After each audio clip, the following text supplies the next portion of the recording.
اور وہ انکانت الخلافت لیست لک، اور اگر خلافت یہ اللہ نے تجھے نہیں دی تھی تو پھر تو تیرے پاس یہ حق ہی نہیں ہے کہ جو چیز تیرے لیے ہے نہیں وہ دوسرے کو تو کیوں دے۔ تو آپ کہتے ہیں کہ مامون یہاں پہ کافی غصے ہو گیا، اور پھر کافی دن گزر گئے، تقریباً کچھ روایات کے مطابق 2 مہینے کا عرصہ کیا گزر گیا، وہ مسلسل کیا کوشش میں رہا۔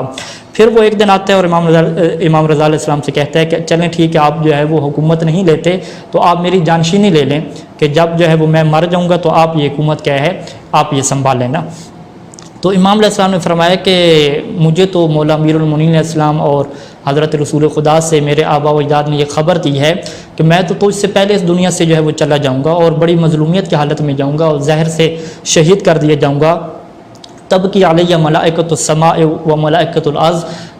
آسمان اور زمین کے فرشتے میرے اوپر روئیں گے اور میں ایک ایسی زمین پہ دفن ہوں گا کہ جو میرا وطن بھی نہیں ہوگا، تو تم کس طریقے سے کہتے ہو کہ میں تمہارے بعد تمہارا جانشین بن جاؤں گا؟ تو اب روایت یہ کہتی ہے کہ مامون یہ خبر سن کے جو ہے وہ رونے لگ گیا۔ اس نے کہا کہ امام مجھے بتائیں کہ کون ہے جو آپ کو قتل کرے گا؟ تو امام نے فرمایا کہ اگر میں چاہوں تو میں نام بھی بتا سکتا ہوں کہ وہ کون ہے۔ اور یہاں پہ مامون کو بہت غصہ آیا اور اس نے جو ہے وہ امام رضا علیہ السلام کے اوپر الزام لگایا اور کہا کہ مجھے پتہ ہے کہ آپ اس وجہ سے حکومت قبول نہیں کر رہے، کیونکہ اگر آپ حکومت قبول کریں گے تو لوگ یہ کہیں گے کہ آپ کو حکومت کی لالچ پڑ گئی ہے، آپ تو زاہد تھے، زاہد ہونے کے باوجود آپ نے دنیا قبول کر لی۔ تو مولا نے اسے جواب دیا کہ ما کذبت منذ خلقنی ربی تعالی، کہ میں نے اس وقت سے ایک جھوٹ بھی نہیں بولا جب سے اللہ نے مجھے پیدا کیا ہے۔ اور پھر فرمایا امام نے کہ میں دنیا کا زاہد اس وجہ سے نہیں بنا کہ میں کوئی حکومت حاصل کروں۔ اور پھر امام نے فرمایا کہ میں جانتا ہوں کہ تمہارے کیا ارادے ہیں۔ اس نے کہا اچھا آپ جانتے ہیں میرے کیا ارادے ہیں؟ تو پھر امام سے اس نے پوچھا کہ کیا ارادے ہیں بتائیے مجھے۔ تو امام نے فرمایا کہ تمہارے ارادے یہ ہیں کہ میں جب تمہاری اس خلافت کو قبول کروں تو تم دنیا میں کیا ہے لوگوں کے سامنے پروپیگنڈا شروع کر دو اور تم کہو کہ دیکھو جی تمہارا جو امام ہے وہ دنیا کا لالچی نکلا ہے اور اس نے کیا ہے میری حکومت کو قبول کر لیا ہے۔ تو امام نے جب اسے اس کے مقاصد بتایا تو اب کیا ہے فغضب المامون، مامون بہت غصے ہوا اور اس نے کہا کہ میں اللہ کی قسم کھاتا ہوں لئن قبلت ولایت العہد وإلا اجبرتک علی ذلک فإن فعلت وإلا ضربت عنقک،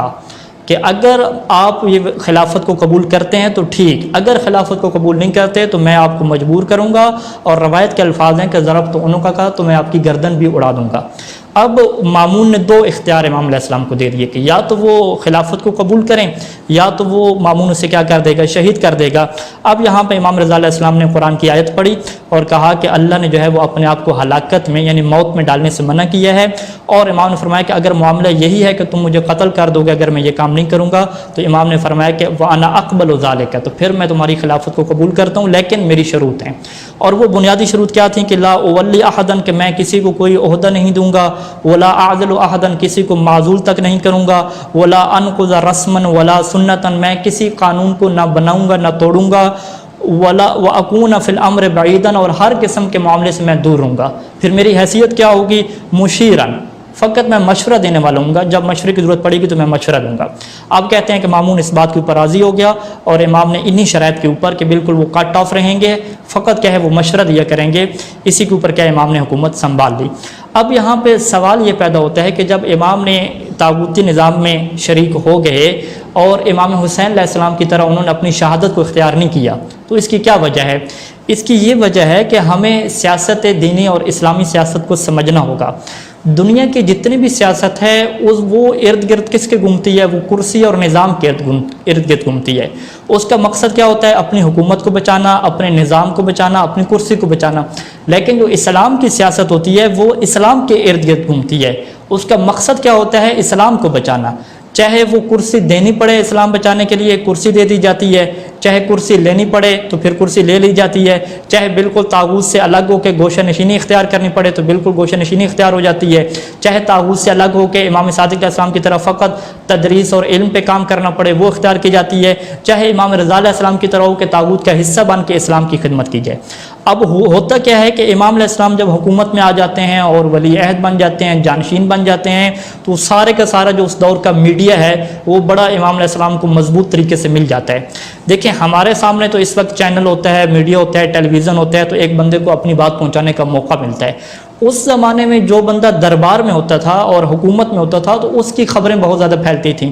تو اب ہوا کیا کہ جب امام علیہ السلام حکومت میں شریک ہو گئے اور ولی عہد بن گئے، جانشین بن گئے، تو اب ان کو مضبوط میڈیا مل گیا، اب وہ جو بھی بات کرتے تھے لوگوں میں پھیلتی تھی، اور بالکل ہوا بھی ایسے کہ اس دربار میں لوگ آتے تھے، مجوسی آتے تھے، یہودی آتے تھے، حتیٰ کہ امامت ولایت علی علیہ السلام اور امامت پہ مناظرے ہوا کرتے تھے، تو امام علیہ السلام بڑے علمی طریقے سے دفاع کرتے تھے، امام علیہ السلام کے معجزات رونما ہوتے تھے اور وہاں سے وہ پھیلتے تھے، ہر جگہ پہ امام کی شہرت ہو گئی، مناظرے پھیل گئے، اور اس وقت ہمارے سامنے بہت زیادہ کتابوں میں کیا امام علیہ السلام کا جو مناظرے ہیں وہ موجود ہیں، ان کا علم موجود ہے، ان کا تقوی موجود ہے، ان کے معجزات موجود ہیں۔ یہ چیزیں ہم تک نہ پہنچتی اگر امام علیہ السلام قتل کو اختیار کرتے اور شہید ہو جاتے اور خلافت کو قبول نہ کرتے۔ اس وقت ہمارے سامنے جو الہاد کے خلاف مواد موجود ہے، جو امامت اور ولایت علی علیہ السلام کے دفاع میں امام رضا علیہ السلام کا مواد موجود ہے، جو مناظرے موجود ہیں، وہ ساری اسی وجہ سے ہیں کہ چونکہ امام علیہ السلام طاغوت کی حکومت میں شریک ہوئے ہیں۔ تو ناظرین محترم، سیرت اہل بیت یہ ہے کہ آپ نے اسلام کا دفاع کرنا ہے،